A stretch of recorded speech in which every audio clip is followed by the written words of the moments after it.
సంవత్సరాల తరబడి government job కోసం వేచి చూస్తున్నారా? కేవలం 8 నెలల్లో మీ కల నెరవేర్చుకోండి. వెంటనే కింది నెంబర్స్‌కి కాల్ చేయండి. Hi viewers, India's largest digital media network Suman టీవీకి స్వాగతం. ప్రస్తుతం మనతో ఉన్నారు digital marketing trainer digital John. నమస్తే అండి. నమస్తే మేడం. ఏఐ గురించి మనం బాగా విన్నాము. At the same time AI కొంచెం అందరికీ దడబుట్టిస్తుంది రియల్గా చెప్పాలి అంటే. ఇంతటితో మేము అంతే, మాకేం జరగదు, మాకేం ఉండదు అనేది మైండ్ సెట్ వచ్చింది. ఆ విధంగా ఉంది ఆ ఏఐ మాత్రం. నిజంగా ఆ ఏఐ ప్రభావం డిజిటల్ మార్కెటింగ్కి ఏమన్నా ఉంటుందా? ఏఐ అనేది ఒక కొత్త టెక్నాలజీ. ఇంతకు ముందున్న టెక్నాలజీస్తో పాటు ఏఐ కూడా ఒక టెక్నాలజీ. అయితే ఇది అన్ని టెక్నాలజీస్ కంటే ఇది ఒక పెద్దదనే చెప్పగలుగుతాం మేడం. అంటే ఏఐ ఏదైతే వచ్చిందో, ఎస్పెషల్లీ ఏఐ వచ్చింది, దాని తర్వాత చాట్‌జిపిటి అనేది ఒక బిగ్గెస్ట్ రెవల్యూషన్ అనుకోవచ్చు.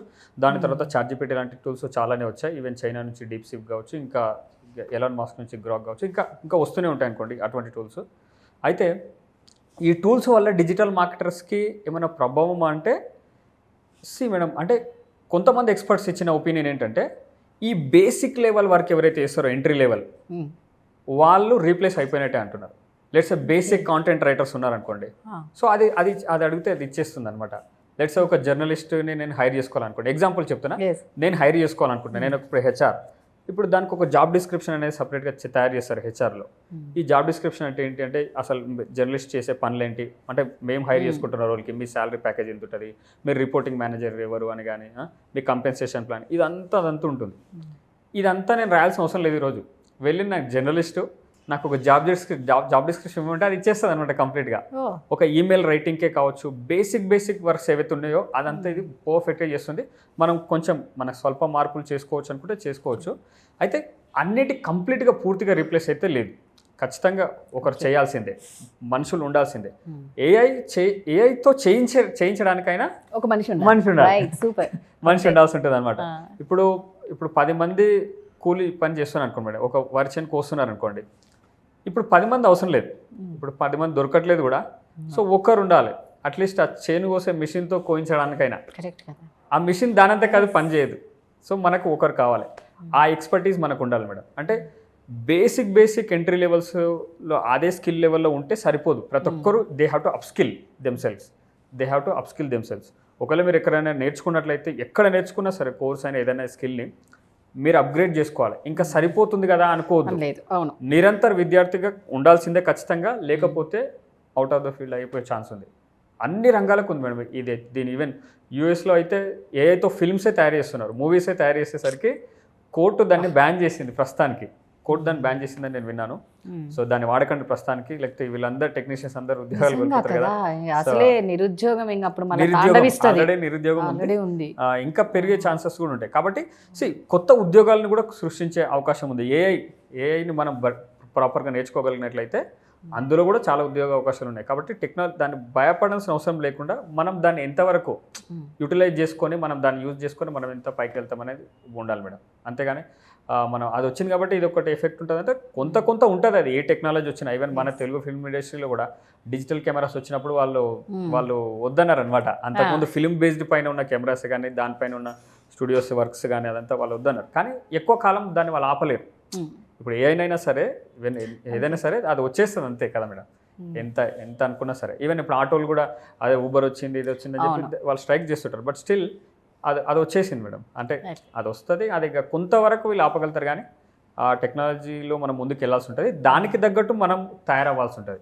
అది ఏఐ అయినా కావచ్చు, రేపు ఇంకొకటి కూడా రావచ్చు.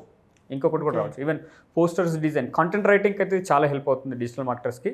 అలానే కంటెంట్ రైటర్స్కి ఇప్పుడు మొత్తం కంటెంట్ రైటర్స్ అవసరం లేదని కాదు, స్టిల్ కంటెంట్ రైటర్స్ అవసరం ఉంది. They are working, they are also making money, they are also earning lakhs of rupees per month. ఈరోజు కూడా ఏంటంటే కొంత కంటెంట్ ఏఐ చేయలేదు, ఖచ్చితంగా హ్యూమన్ థింకింగ్ అవసరం అనమాట.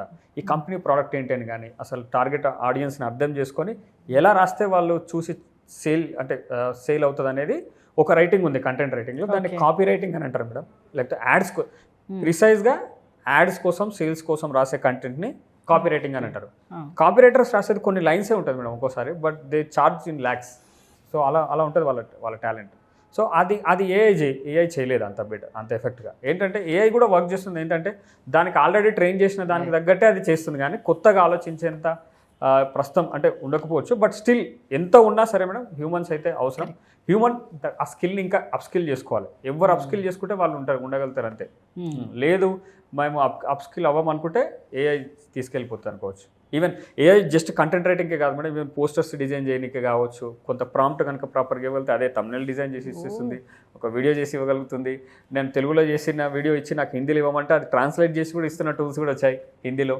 కానీ అంత యాక్యురసీ లేవు, అది టువర్డ్స్ యాక్యురసీకి వెళ్తాయి ఒక్కొక్కటి. ఈవెన్ మనము వాయిస్ సెర్చ్కి మనం ఓకే గూగుల్ మనం స్టార్టింగ్లో వాడినప్పుడు చాలా ఎర్రర్స్ వచ్చాయని విన్నా నేను స్టార్టింగ్లో. అప్పట్లో ఇది నేను 5-6 years బ్యాక్ గురించి చెప్తున్నా. ఆ టైంలో ఎర్రర్స్ ఎక్కువ వచ్చాయి. ఎర్రర్స్ ఎందుకు ఎక్కువ వచ్చాయి అంటే ఒక్కొక్కరి యాక్సెంట్ ఒక్కోలాగా ఉంటుంది, ఒక్కొక్కరు ఇంగ్లీష్ ఒకలాగా ఉంటుంది. సో అది విని దాన్ని ట్రైన్ చేశారనమాట. ఇగో ఇది అన్నట్టుగా మన ఇండియన్స్ యాక్సెంట్ ఒకలాగా ఉంటుంది.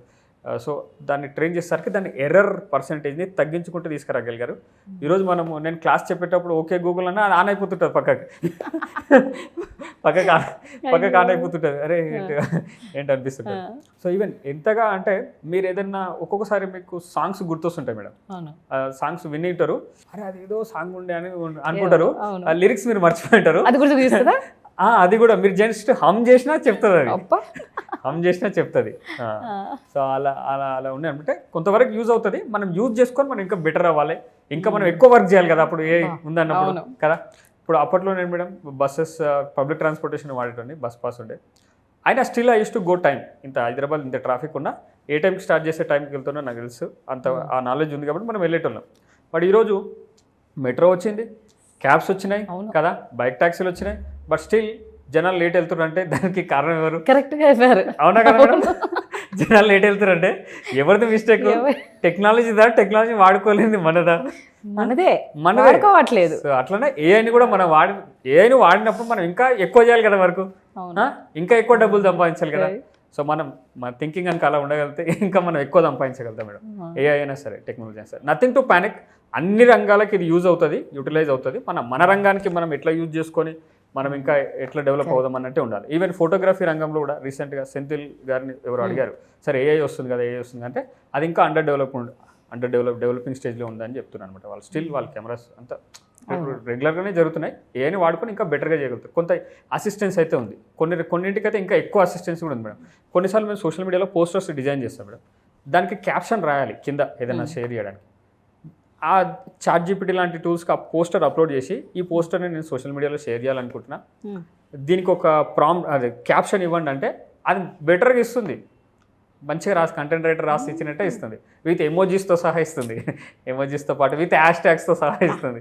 మనం అంటే తక్కువ టైంలోనే మనం ఇంకా ఎక్కువ చేయొచ్చు అనమాట మేడం. అదే అనమాట. సో మనం కొంత లేజినెస్ని పక్కకి పెట్టగలిగితే ఇంకా ఎక్కువ ప్రొడక్టివిటీ మనం పెరుగుతుంది. And nothing to panic.